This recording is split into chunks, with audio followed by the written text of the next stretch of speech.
Good morning बच्चों। तो हम लोग अगेन आज ऑर्गेनिक केमिस्ट्री में जो हाइपर कंजुगेशन है उसका बात करेंगे। हाइपर कंजुगेशन में आज क्वेश्चन दिया हुआ रहेगा, पीडीएफ में डिस्क्रिप्शन में लिंक रहेगा, आप लोग अपना क्लिक करेंगे, क्वेश्चन बनाएंगे। इस पर बहुत ज़्यादा क्वेश्चन तो नहीं दे रहे हैं, लेकिन कुछ क्वेश्चन देंगे। फिर बाद में हम लोग जो इसका मैकेनिज्म पार्ट जो स्टार्ट करेंगे, अभी वो मैकेनिज्म चल रहा है लेकिन फिर उसमें भी मैकेनिज्म कहा जाता है, तो उसमें हम डिटेल सारा और क्वेश्चन देंगे। कल भी आप लोगों को मैंने स्पेशल 12th के लिए भी इलेक्ट्रो का पीडीएफ लोड कर दिए और कंपैरिजन के लिए। फिर आप लोग 12th में तो आपको याद करना है और कंपैरिजन के लिए बनाना है, उस कंपैरिजन को हम डिस्कशन कर देंगे। ये टोटल नीट और जेई का क्वेश्चन है, उतना यदि क्वेश्चन कर लेते हो तो समझें जो आप इलेक्ट्रो पर कमांड है आपका। तो हम लोग हाइपर कंजुगेशन में फिर से थोड़ा सा एक रिवाइज कर लेते हैं, उसके बाद आज उम्मीद है जो हाइपर कंजुगेशन भी फिनिश्ड कर हो जाएगा। तो हाइपर कंजुगेशन में सबसे पहले हाइपर कंजुगेशन होता है किसमें, ये बात याद रखना है। सबसे पहले क्या याद रखना है, जो हाइपर कंजुगेशन किसमें होता है। तो पहला हम ले रहे हैं अल्कीन। अल्कीन में समझें जो किस तरह से हाइपर कंजुगेशन का बात किया जाएगा, किस तरह का सोच है। तो यदि हम इस तरह से स्ट्रक्चर बना लें, तो ये जो स्ट्रक्चर है इसमें ये समझें जो यहां से हाइड्रोजन रिलीज होगा, और हाइड्रोजन जब भी रिलीज होगा, जब भी बॉन्ड ब्रेकिंग होने का बात हो, तो वहां पे इलेक्ट्रोनेगेटिविटी का कॉन्सेप्ट अप्लाई करें। तो इलेक्ट्रोनेगेटिविटी का कॉन्सेप्ट अप्लाई करेंगे तो कार्बन का इलेक्ट्रोनेगेटिविटी ज्यादा और हाइड्रोजन का इलेक्ट्रोनेगेटिविटी कम, इसलिए हाइड्रोजन ये क्या बनकर के रिलीज हो जाएगा, H+। और जैसे ही ये H+ बनकर के रिलीज होगा तो इस कार्बन के ऊपर निगेटिव चार्ज आ जाएगा, निगेटिव चार्ज आ जाएगा। और जैसे ही निगेटिव चार्ज आ गया तो negative single bond double bond, तो यहाँ पे ये कौन सा घटना होने लगेगा, तो क्या दिखाई पड़ रहा है, रेजोनेंस, यानी यहाँ पे रेजोनेंस होगा।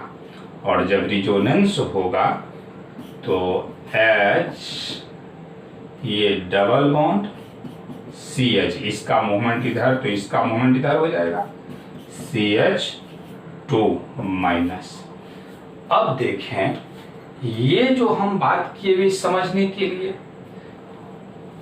ये समझने के लिए बीच में रास्ता बताए, ये तो जस्ट लाइक रेजोनेंस होता है, तो इस फॉर्म से डायरेक्ट समझे इस फॉर्म में। और यहाँ पे हम लोगों का H रहेगा प्लस, और यहाँ पे ये डबल बॉन्ड जो पहले इस दो कार्बन के बीच था अब इस दो कार्बन के बीच आ गया, इसीलिए ये रेजोनेंस के जैसा है। लेकिन रेजोनेंस में भी एक अलग घटना हो गया जो बॉन्ड ब्रेकिंग हो गया, इसलिए इसका नाम नो बॉन्ड रेजोनेंस कहा गया। तो जब इस हाइड्रोजन के बारे में हम आपको समझा दिए जो इस तरह से ब्रेकिंग हो सकता है, लेकिन ये ब्रेकिंग वास्तव में नहीं होता है, आपको ये पॉइंट आउट हम कर दिए हैं। जो ये हम लोग एक इमेजिनेशन समझते हैं, होता नहीं है। तो यहाँ पे जब ये हाइड्रोजन ब्रेक कर सकता है तो ये भी कर सकता है, ये भी कर सकता है, क्योंकि ये सब का सब एक ही प्लेन में है। यानी अब हम कह सकते हैं जो ये तीनों का तीनों हाइड्रोजन, ये तीनों का तीनों हाइड्रोजन कौन सा हाइड्रोजन है, तो hyper conjugable hydrogen, hyper conjugable hydrogen. और ये कार्बन जो है वे अल्फा कार्बन है, क्योंकि फंक्शनल ग्रुप से डायरेक्टली अटैच्ड जो कार्बन कोई होता है उस कार्बन को हम अल्फा कार्बन कहते हैं, और ये जो हाइड्रोजन है ये हम लोग अल्फा हाइड्रोजन, यानी जो भी हाइपर कंजुगेबल हाइड्रोजन है इसका मतलब वे सब का सब क्या है, अल्फा हाइड्रोजन है। थोड़ा सा और एक एग्जाम्पल ले, आज हम डिटेल से आपको समझा करके ही छोड़ेंगे। चलिए देखिए, तो ये अल्फा हो गया और ये बीटा। अल्फा पे तो समझ गए आप, जो अल्फा हाइड्रोजन जो भी होगा वे सब का सब क्या होगा, हाइपर कंजुगेबल होगा। लेकिन ये बीटा जो है कार्बन है, बीटा जो हाइड्रोजन है, वे क्या हाइपर कंजुगेबल होगा कि नहीं, इस बात को चेक कर लेते हैं। हम क्या करेंगे, यहां जो हाइड्रोजन है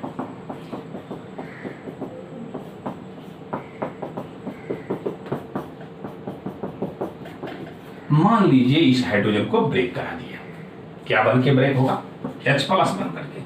और जैसे ही ब्रेक होगा तो यहां पे इस कार्बन पे अगेन निगेटिव हो जाएगा,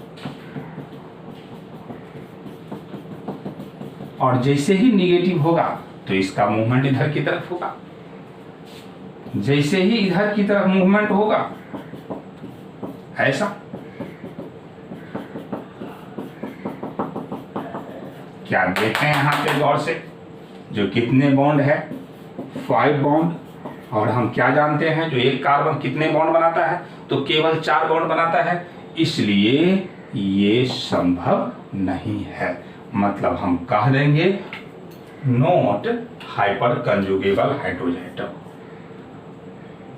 not hyper conjugable hydrogen atom, hyper conjugable hydrogen atom. तो अगेन पॉज करके नोट कीजिए, फिर और पर हम देखते हैं। अगेन हम अगला केस फ्री रेडिकल पे देखें, कार्बोकैटायन पे देखें, तो ये ले रहे हैं CH2+। बताइए ये क्या है, तो कार्बोकैटायन। कैसे हम समझ जाएं जो ये कार्बोकैटायन है, तो यदि कार्बन पे प्लस चार्ज हो तो उसको हम किस नाम से जानते हैं, कार्बोकैटायन के नाम से जानते हैं। अब चेक करें हम, जो यहाँ पे ये किस तरह से हाइपर कंजुगेबल है, कैसे कॉन्सेप्ट समझा गया है। तो यहाँ पे अगेन हम ये हाइड्रोजन ब्रेक कराते हैं, क्योंकि जैसे ही हमसे कोई कहे हाइपर कंजुगेशन तो मेरी बात एक ही दिमाग में होना चाहिए, जो H+ का रिमूवल होगा। अब जैसे ही H+ का रिमूवल होगा तो यहाँ पे इस कार्बन पे कौन सा चार्ज आ जाएगा, निगेटिव चार्ज आ जाएगा। ये H+ समझेंगे इस तरह से ब्रेक होकर के यहीं पे है, और अगेन जैसे ही यहाँ प्लस, यहाँ माइनस, यहाँ प्लस, तो आप समझ ही सकते हैं जो क्या दोनों में रीएस्टैब्लिशमेंट हो जाएगा कि नहीं हो जाएगा। ये इस तरह से बन गया और ऐसा बना हुआ है, तो इसीलिए हम लोग इस दोनों के बीच कोई बॉन्ड नहीं है तो कहते हैं नो बॉन्ड रेजोनेंस। और ये आपस में क्या कह देंगे, हाइपर कंजुगेशन शो कर रहा है, हाइपर कंजुगेशन शो कर रहा है। और कितने हाइपर कंजुगेबल हाइड्रोजन एटम है, तो 3, और number of resonating structure, number of hyper conjugable structure कितना हो जाएगा, तो 3 ये, एक ओरिजिनली है ये, तो इसीलिए टोटल मिला के हम लोग कितना कहते हैं, 4 कहते हैं। फिर उसी तरह से हम एक फ्री रेडिकल का एग्जांपल ले लेते हैं, जो फ्री रेडिकल में किस तरह से हाइपर कंजुगेशन होता है। फ्री रेडिकल मतलब आपको समझाए थे, यदि अनपेयर्ड इलेक्ट्रॉन हो तो हम लोग उसी को क्या कहते हैं, तो यदि अनपेयर्ड इलेक्ट्रॉन हो तो उसका क्या किस नाम से जाना जाता है, फ्री रेडिकल के नाम से जाना जाता है। अब यहाँ पे जो हम ब्रेक करेंगे कार्बन और हाइड्रोजन के बीच, यहाँ थोड़ा ध्यान दीजिए, ये जो बॉन्ड होगा ब्रेकिंग, ये सिर्फ एक इलेक्ट्रॉन यहाँ से रिलीज होगा, और जैसे ही एक इलेक्ट्रॉन रिलीज होगा तो यहाँ एक इलेक्ट्रॉन बच गया, तो CH2 और एक इलेक्ट्रॉन यहाँ पे, यानी ये फ्री रेडिकल। अब 2 इस तरह का फ्री रेडिकल बन जाए तो ये आपस में कंबाइन कर जाता है, यानी ऐसा बन गया। देखिए यहाँ पे हम लोग ये समझते हैं जो एक ही इलेक्ट्रॉन लेकर के रिलीज होगा, क्यों? क्योंकि यहाँ पे यदि दो H+ छोड़ दें, H+, समझे इस बात को अलग से, यदि हम मान लिया जाए यहाँ पे जो इलेक्ट्रोनिगेटिविटी का रूल कर रहे हैं उसके अनुसार हम यहाँ पे प्लस बना दें, और जैसे ही प्लस बना देंगे तो यहाँ माइनस हो जाएगा, और यदि माइनस हो गया तो जैसे ही रीएस्टैब्लिशमेंट होगा तो देखिए इस तरह का हो जाएगा, ये ऐसा, और फिर इसके ऊपर इलेक्ट्रॉन ज्यों का त्यों रह गया, जो कि एग्जिस्ट नहीं करेगा। इसलिए फ्री रेडिकल के केस में हमेशा यानी हाइड्रोजन फ्री रेडिकल बन करके ही रिलीज होगा, अल्कीन और कार्बोकैटायन के केस में प्लस बन करके रिलीज होगा। तो इतना तक आपको हम इससे पहले वाला वीडियो लेक्चर में समझा दिए हैं, लिखा दिए हैं, फिर भी उसके बावजूद इम्पोर्टेंस बहुत है, इसीलिए हम अगेन समझाए। आज हम अभी बात करेंगे एप्लीकेशन ऑफ हाइपर कंजुगेशन, यानी हाइपर कंजुगेशन से हम क्या क्या बात समझ लेंगे। तो पहले वीडियो को पॉज कीजिए, नोट कीजिए। तो एप्लीकेशन ऑफ हाइपर कंजुगेशन में सबसे पहले हम लोग देखते हैं स्टेबिलिटी।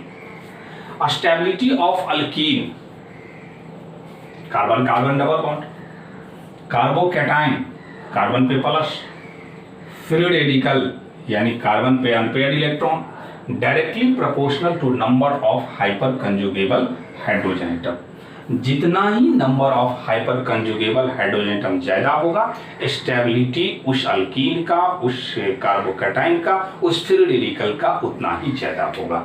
हम एग्जांपल ले लेते हैं स्टेबिलिटी के लिए, CH2 CH3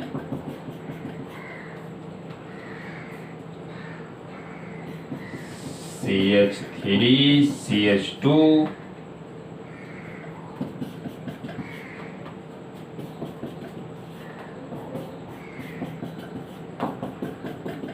चलिए देख लें अब इसमें देखें number of hyper conjugable hydrogen atom कितना, डायरेक्ट डबल बॉन्ड है, अल्कीन है, इसमें कोई अल्फा कार्बन नहीं है, इसीलिए हाइपर कंजुगेबल कितना 0।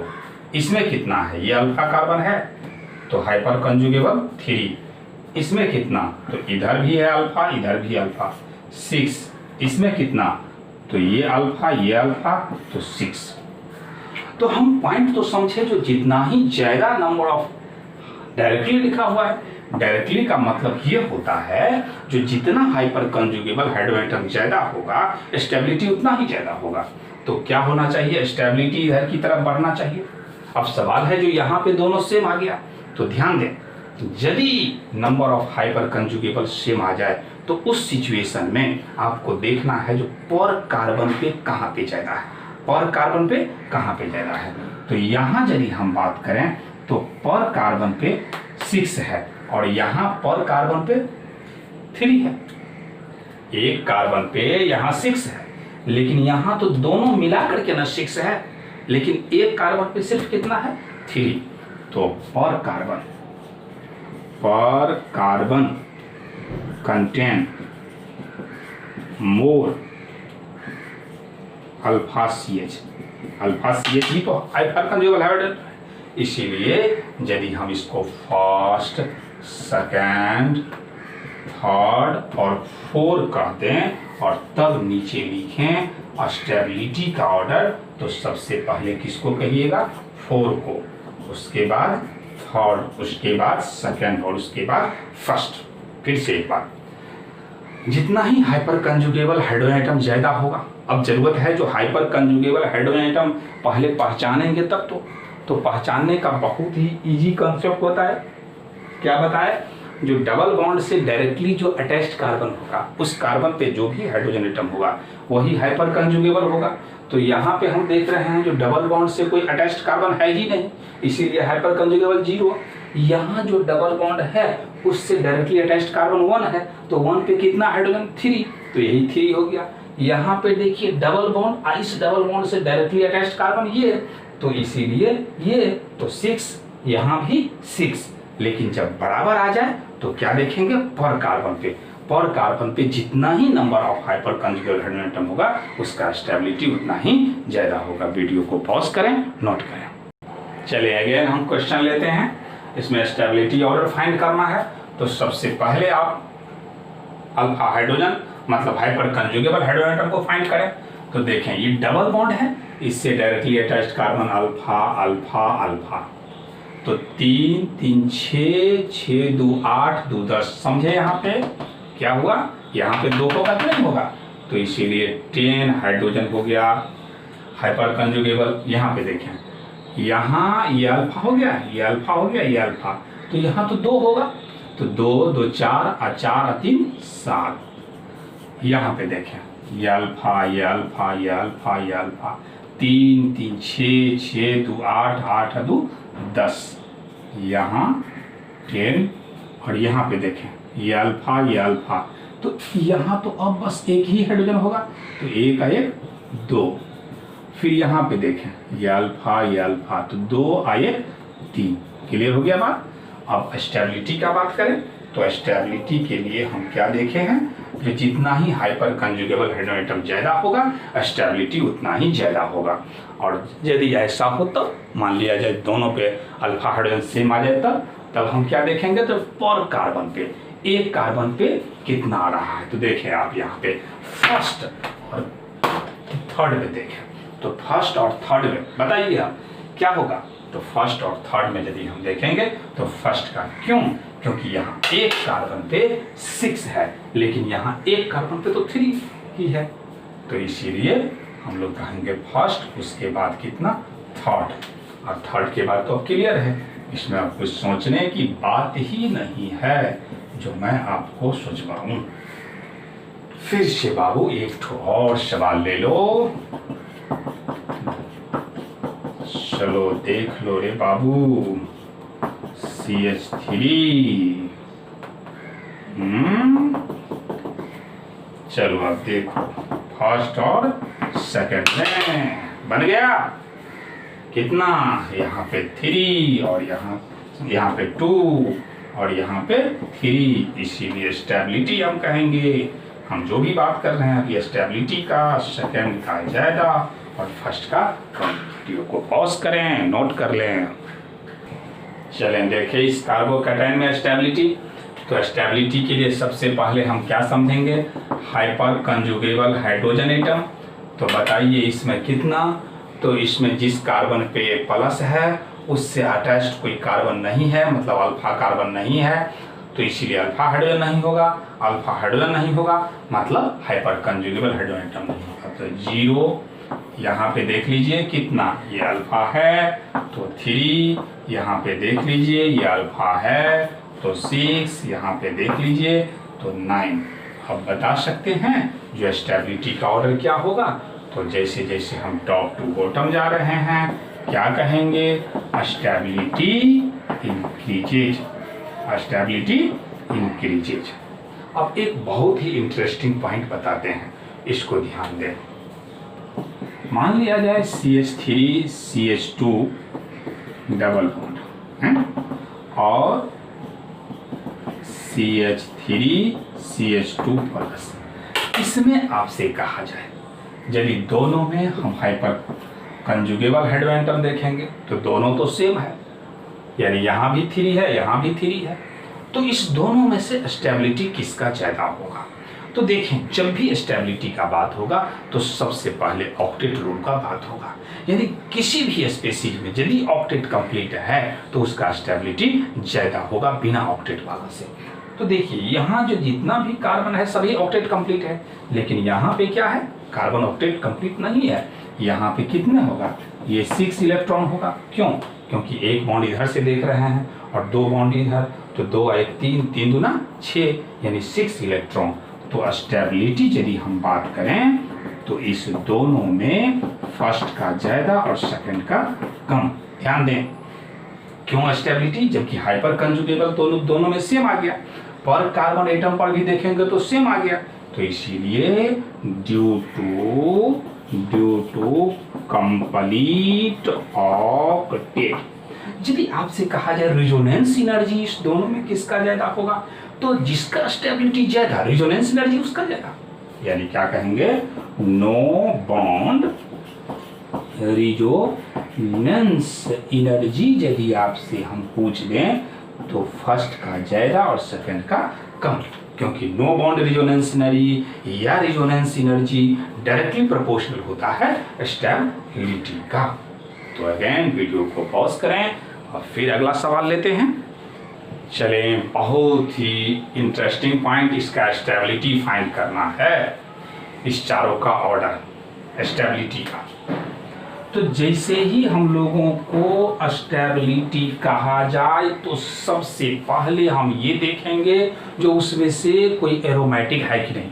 जैसे ही ऑर्गेनिक केमिस्ट्री का बात हो तो सबसे पहले आप देखें जो एरोमेटिक है कि नहीं, क्योंकि एरोमेटिक का रिजोनेंस एनर्जी ज़्यादा होता है और जितना ही रिजोनेंस एनर्जी ज़्यादा होगा उसका स्टेबिलिटी उतना ही क्या होगा, ज़्यादा होगा। तो सबसे पहले हम क्या चेक कर लें, एरोमेटिसिटी। तो ये देख रहे हैं जो बेंजीन रिंग है और बेंजीन रिंग है तो ये क्या है, एरोमेटिक है।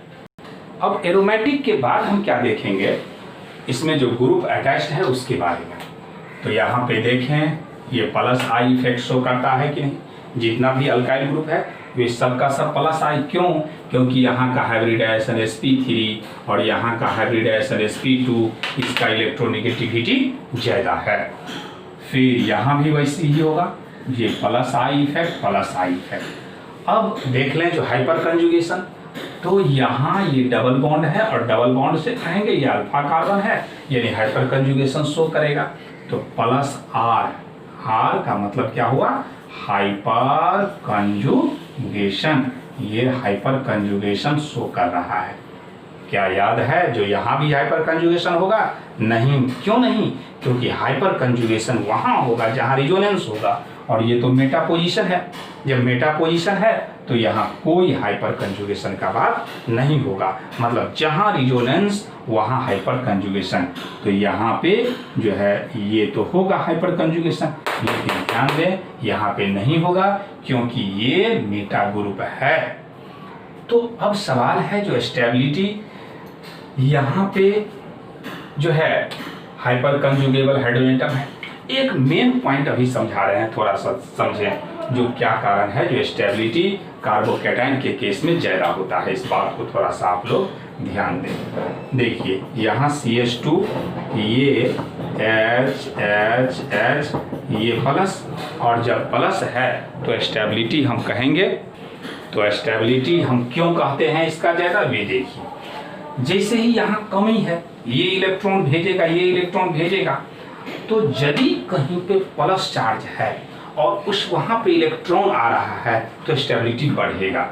इस कारण से हम कहते हैं जो हाइपर कंजुगेशन के कारण, अल्फा हाइड्रोजन के कारण स्टेबिलिटी बढ़ेगा। तो अब इस चारों में तो यहाँ भेजने वाला दो टर्म है, यहाँ भी भेजने वाला दो टर्म है।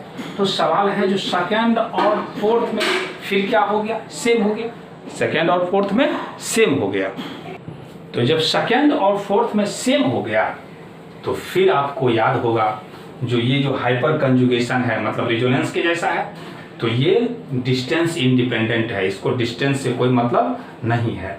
तो इसीलिए ये दोनों फैक्टर के कारण सेम हो गया।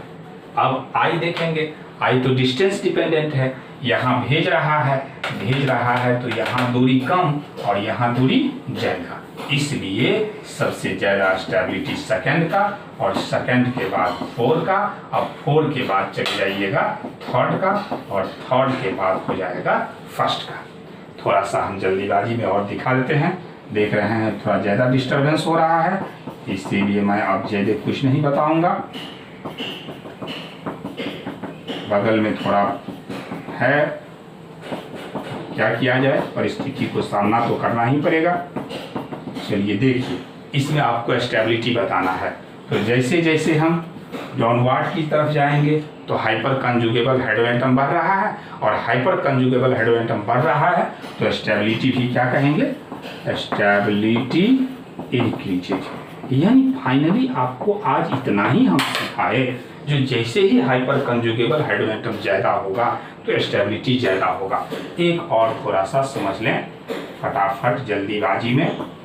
मान लिया जाए ये है और यहाँ पे हम CH3 लगा देते हैं और यस CH2, यहाँ हम लगा देते हैं CH3। अब देखिए सेम कार्बोकैटायन की तरह से, तो यहाँ पे ये प्लस I भी दिखाएगा और प्लस R भी दिखाएगा, लेकिन यहाँ पे केवल क्या कहिएगा प्लस I। क्यों? क्योंकि फिर ये मेटा पोजीशन है और मेटा पोजीशन है तो कोई R का बात नहीं होगा। तो बता दीजिए जो सेकंड में जो स्टेबिलिटी होगा वे किसका, फर्स्ट का ज़्यादा और सेकंड का कम, यानी यहाँ जो स्टेबिलिटी होगा फर्स्ट का ज़्यादा और सेकंड का कम। तो इस तरह से हम लोग कार्बोकैटायन के, अल्कीन के और फ्री रेडिकल का स्टेबिलिटी ही सिर्फ आज फिनिश्ड किए। आज जो हम उस PDF में लोड करेंगे तो वे सभी का सभी हाइपर कंजुगेबल से सवाल नहीं भी बन सकता है। एक क्लास और लेंगे, बहुत ही इम्पोर्टेंस क्लास, उसके बाद मेरा हाइपर कंजुगेशन भी फिनिश्ड हो जाएगा। लेकिन ध्यान दें इलेक्ट्रो में आपको PDF दे दिए हैं 12th का भी और कॉम्पिटिशन का भी। बस आज के लिए इतना ही। जय हिंद, जय भारत।